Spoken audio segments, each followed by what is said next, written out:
I'm Brian Scordato, and this is the Idea to Startup podcast brought to you by Tacklebox. We accelerate ideas into real companies through the Tacklebox membership, and we think through startup strategy every Wednesday on the Idea to Startup podcast. You're here because you're thinking about an idea, or you're ready to launch something, or you already launched something and you're running full steam ahead. We're here to help with the counterintuitive stuff. On to it. If you aren't early, you're late. Today, we're kicking off a series where we'll start a startup live on the pod.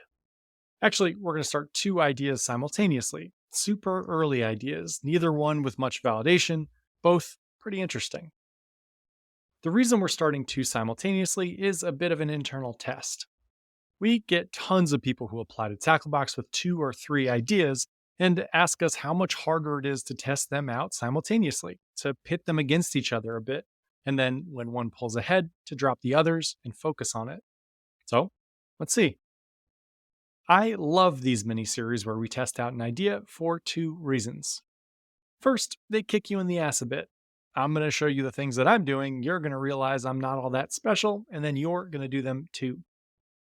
I mentioned last week that I think of startup ideas like giant boulders sitting dead still in front of potential founders. They're overwhelming. How do you go about moving something that big? And, usually, you just don't.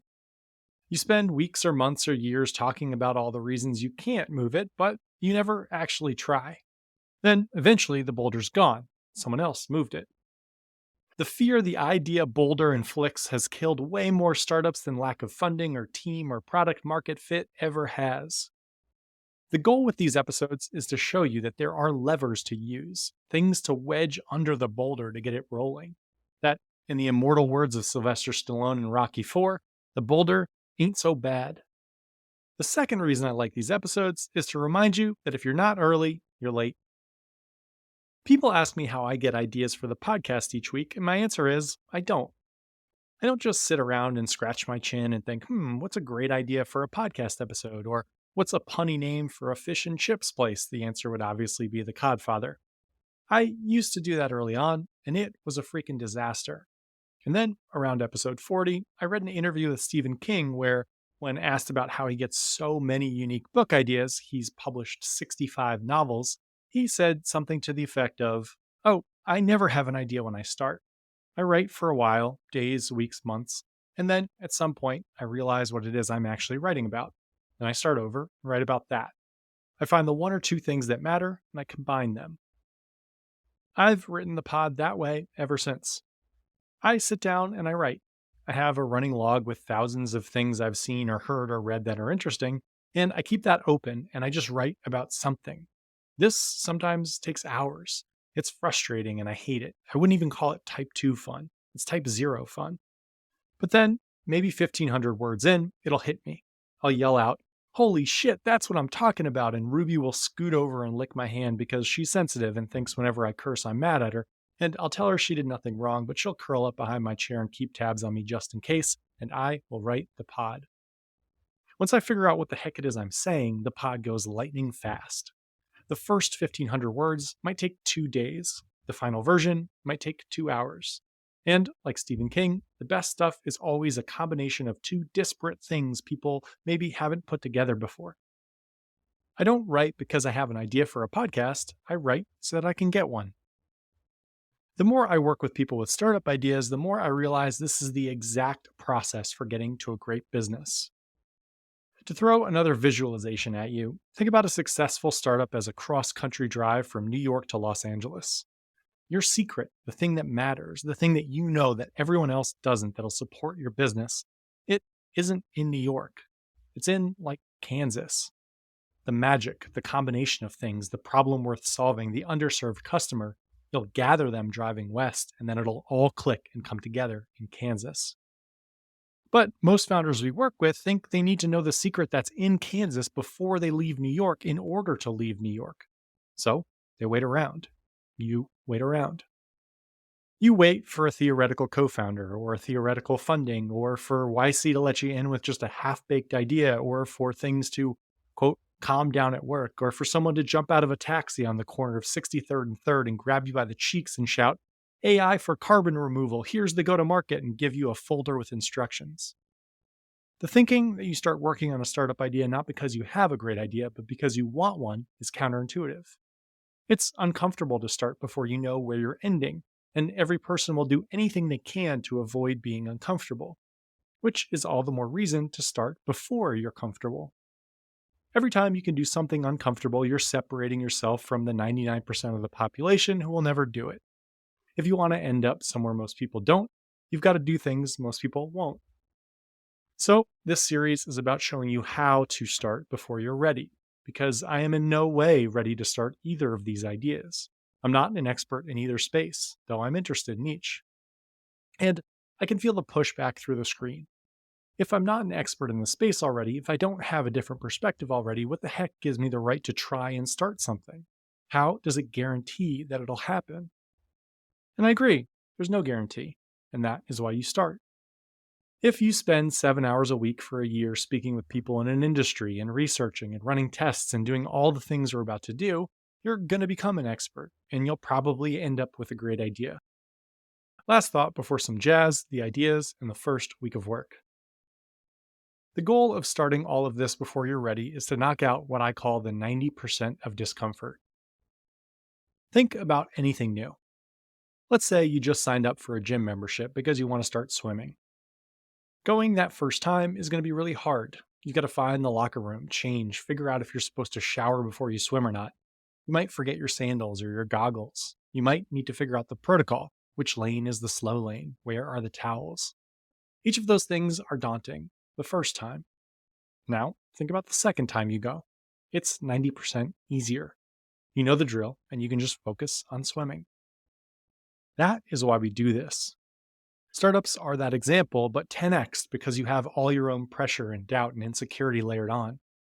Customer interviews and expert interviews and landing pages and pricing and on. Dozens of things you've never done before seem daunting. They make up that boulder. But just like the swim club, the second time you do each of those things, they're 90% easier, and you get good at them. You might even enjoy them. This series is about helping you knock out those first reps. The idea is the excuse to execute. And again, the idea doesn't even really matter. The thing that matters is in Kansas. So the job is to get there. And that is what we'll do. If you aren't early, you're late. Let's get to the ideas after a little smooth jazz. Tacklebox is an accelerator for people with ideas and full-time jobs. If you aren't sure what to do next, we've got a step-by-step process that's helped people build tons of businesses worth lots of money. It's got 25 hours of content, examples, and templates organized into a tight 7-block path. If you get stuck and need feedback, I meet with founders every other week to organize sprints and help with tactics and approach. If you get lonely, we've got a bunch of other founders building alongside you. They're talented and driven and all an absolute delight. If that's interesting, apply at gettacklebox.com, and to sweeten it, code HOLIDAY gets you 50% off your first month for the next couple of weeks. Back to it. The ideas and why I like them. We've got 2 ideas we're going to tug on a bit, and I like them each for different reasons. Actually, I hate the second, but I hear the type of idea a lot, so I figured, what the heck, let's try. Idea number 1, nurse assistants, the one I like. The problem I'll kick things off with is medical coordination. I've hinted at this problem before on the pod, and it's gotten a strong reaction. Mostly, I get emails like this one. Quote, Brian, you mentioned a nurse shortage, and I wanted to tell you our experience. My mom was diagnosed with 2 types of cancer, and the logistics have been the hardest part. Finding doctors, keeping track of treatments, syncing up the medicines. A few weeks ago, a doctor prescribed us a medicine for 1 type of cancer. We were on our way out the door to fill the prescription when I thought, might as well be sure, and said, You're aware we're taking a different medication for the other cancer, right? To which the doctor replied, What other cancer? I've gotten a number of emails like that, and I've had people in our lives who dealt with something similar. Basically, the problem is that there are supposed to be nurses who coordinate care between specialists and hospitals, but there aren't enough nurses. There are 3 million nurses in the US, and depending on your source, in order to keep up with demand, there would need to be 50,000 new nurses added per year. But things are moving in the other direction. Around 100,000 nurses left in 2020, citing understaffing as a motive. This is a killer cycle. There's too much work because there aren't enough nurses, so nurses get overworked and leave. The average age of a nurse is 52, higher than the average age of an American worker, which is 40. And nursing schools have faced such a labor shortage that they've had to decline over 91,000 qualified applicants due to lack of staff. Couple this with the baby boomer thing, people are aging and will need specialized care, and you end up with doctors not knowing what cancers their patient has. And you can't even begin to blame them. So the idea is something around that. Maybe it's helping nursing schools leverage tech to handle demand. Maybe it's a tool for nurses to streamline their endless tasks. Maybe it's on the patient side, something patients use to organize the process. There's a secret in Kansas, and my job is to go and find it. Now, here are the firm reasons I like the idea. I've got a whole slew of idea criteria that are burned into my brain and are also in my idea Notion template for backup from businesses that have worked. This one hits a bunch of them. We've already discussed the market dynamics, growing, evolving, broken, so we don't have to touch on that, but it's a good one to be involved in. A market that's growing and evolving will carry you like a wave carries a surfer. A stagnant or declining market will slow you like riptide. Let's hit the rest. First, word of mouth. Everything is downstream of word of mouth. If your customers talk to other customers about the problem you're solving, you have a business. If they don't, you're going to struggle.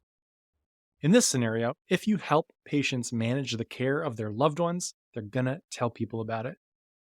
A leading indicator of a great business is what I call mini experts. People who build smaller businesses around the expertise in that specific area. Lots of times, these lead to much bigger businesses. For example, Emily Oster became an expert in infant sleep, which spiraled her into a massive brand with books and podcasts and products. If you search online, there are many experts in the care space as well, blogs and threads and newsletters on how to manage different types of care. If a problem has this type of infrastructure, it's likely it's got the word of mouth to support a business. Another way to think of word of mouth businesses is the other side of the coin. Does the problem create complainers? Lots of time, the complaining is justified, but if people complain about your problem a lot, that is a great thing. Complaining means people talk, which means you can grow. This brings us to the second criteria I like. Objectively difficult. What was your first reaction when you heard my idea? Was it, glad he's trying, because I sure ain't? If so, good. I don't think there's a better organizing principle in life than to run towards things everyone else has an instinctual reaction to run away from. Not like fires or tornadoes, obviously. The mental or emotional things people shy away from. Most of the time, that instinctual reaction is protecting ourselves from discomfort, and a lot of the time, that discomfort is overblown. And if everyone runs away from a thing and you're the only one running towards it, you'll have a lot more time to operate and figure things out before competition catches up. Buffalo, run towards the storm. On to the next related criteria, stakes. If a problem or space pushes most people away instinctively because it seems hard, but if solved has a huge impact, then you're really cooking. The stakes here are unfathomably high, the care of our loved ones. When you're starting a business, you'd ideally like your first customers to say this about the problem. I don't care what it costs, just solve it for me. That implies massive stakes, and that is the feeling I got from the emails from people with this care coordination problem, and what we felt when loved ones went through it. The goal here isn't to take advantage of people, but to ensure the first product will have healthy margins. The margin is the representation of the jump you help your customer make, the stakes. Margin gives you time to keep figuring out what you're doing. Every startup is going to be difficult. If you choose one that'll make a dent, if it works, it'll be easier to hire for, to raise money for, and to get people excited about. Talented people want to work on and be associated with things that matter. Next, AI. I hate having a solution as part of my reasoning for going after a problem because the solution needs to be a direct response to the problem you solve. And I'm not totally sure which problem we've picked yet, so I can't be sure of a solution. But I kind of am. When I think of AI, I don't think of robots that'll kill us all, though who knows, that might happen. I think of persistence. So many problems we have could be solved by persistence. Want to get customer interviews? If you send 10 thoughtful emails, you might get 2 responses. Send 100, you'll get 10. Send 1,000, you'll get 100. Most humans can't send 1,000 thoughtful emails, but AI can because AI doesn't get bored. Want to schedule appointments, wait for doctor openings, organize information, ping people for copies of your x-rays, collect and manage data? Yeah, that's a dream application for AI. I think the solution will be persistence related, and AI answers the why now question. Why can this wickedly tough problem be solved now? Free persistence. And the last one, the local newspaper. A successful startup friend of mine, Alex White, says when he's thinking of startup ideas, he always thinks about his local newspaper. Would he be proud if the first page of the newspaper in his hometown said, "Local man builds this business"? Would his parents put it on the fridge? Helping people get care, taking pressure off overworked nurses, letting doctors do their jobs. Yeah, I'd be proud of that. In the opening words of one of my favorite businessy books of the year, 4,000 Weeks, the average human lifespan is absurdly, terrifyingly, insultingly short. Might as well do something that, if it works, makes a dent. Idea number 2. My credit card bills are too high. We'll spend like 30 seconds on this one. It's a very different type of idea, a solution-first idea, an idea I normally hate and am skeptical of. But since so many people have this type of idea, maybe we can figure out a more tackle-boxy way of approaching it. Here it is. My credit card bills are too high. They aren't actually all that high and I can pay them, but I'd certainly prefer to pay less, particularly for my business. So the idea is use AI to get my payments down. Here is how. I mentioned before that I see AI's superpower as persistence. Well, look at your credit card bill. I'll look at mine. My personal card has charges like Netflix, Amazon, cable and internet, heat, water, mortgage, Spotify. The Tacklebox card has charges like Notion, Stripe, Polymail, Airtable, Zapier, Klaviyo, Simplecast, Zencastr, Zoom. If I were so inclined, I could threaten to leave each of these services, and they'd almost certainly give me a discount to stay. Every time I try and leave a service, this happens. It might take 2 hours on a chat with a customer rep, but AI has got the time. It's got nothing else going on. So that is the idea. A solution to a problem, sort of fully baked. An AI that threatens to leave every single one of your services until they give you a discount. Again, not the type of thing I would usually pursue, but I hear it a lot. So we'll give it some time and we'll see what happens. And now, let's talk about week 1. Process. We'll keep it simple and focus on 3 things this week: making space, kickstarting the feedback loop, and a feedback and reflection tool. First, space. Charlie Munger died last week. This is a huge loss. An enormous amount of inspiration for Tacklebox and the pod came from him, and the first step for testing an idea will do the same. Instead of trying to be brilliant, I'll try to be less stupid. This means recognizing reality.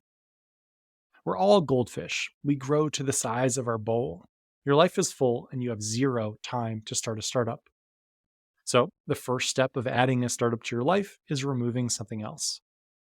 If you spend 7 to 10 hours a week on a startup idea for 25 weeks, you will go seriously far, especially if they're the right 7 to 10 hours. But you've got to remove something that took 7 to 10 hours for that to happen.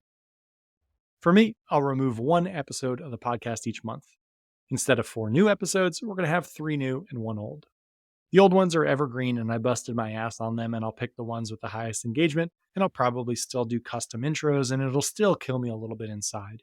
But it'll free up roughly 10 to 12 hours a month.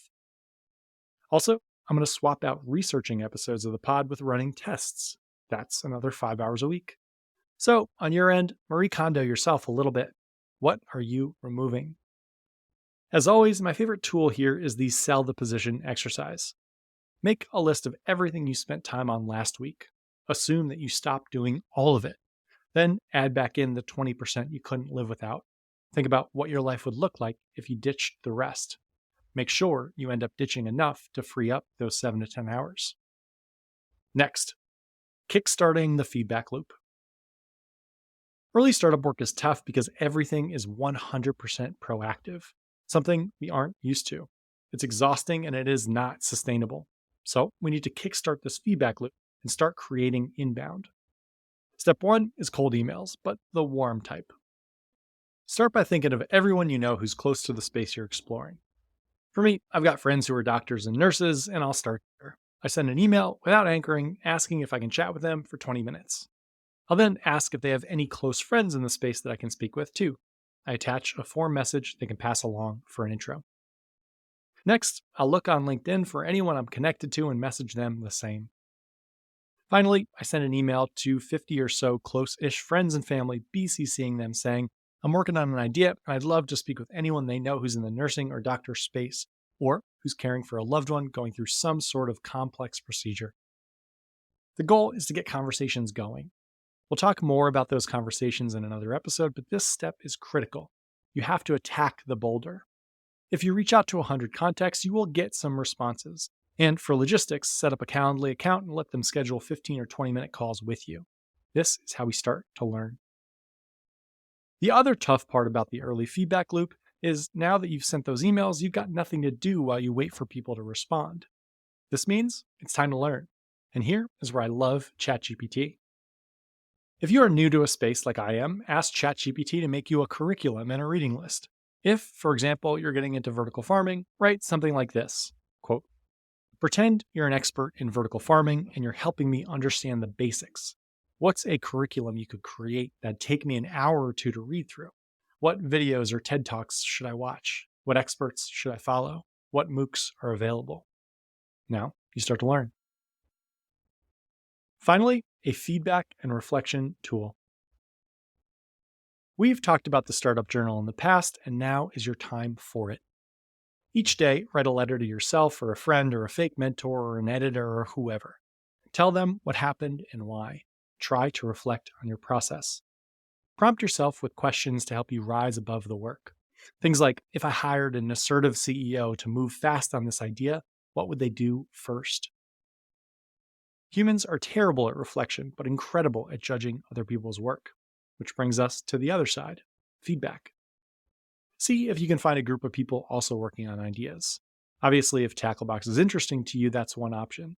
But a group of 3 people who meet weekly for an hour, spending 20 minutes on each person's business, giving feedback and process help, is an incredible way to help and learn about your own business. You'll always give the feedback you most need to take. End. For the next few weeks, we'll be cranking away on these ideas. If you're an expert in either, interested in either, no experts in either, or just want to help, reach out to team@gettacklebox.com. If you're doing an idea alongside us, reach out and tell me about it. And if all this seems like it'd be a bit uncomfortable, good. Discomfort is a sign of growth. It means you're going in the right direction. Let's see where it'll take you. This was the Idea to Startup podcast brought to you by Tacklebox. If you have a startup idea and a full-time job, head to gettacklebox.com and apply. We'll get back to you in 72 hours and get me working on your idea by the weekend. Have a great week.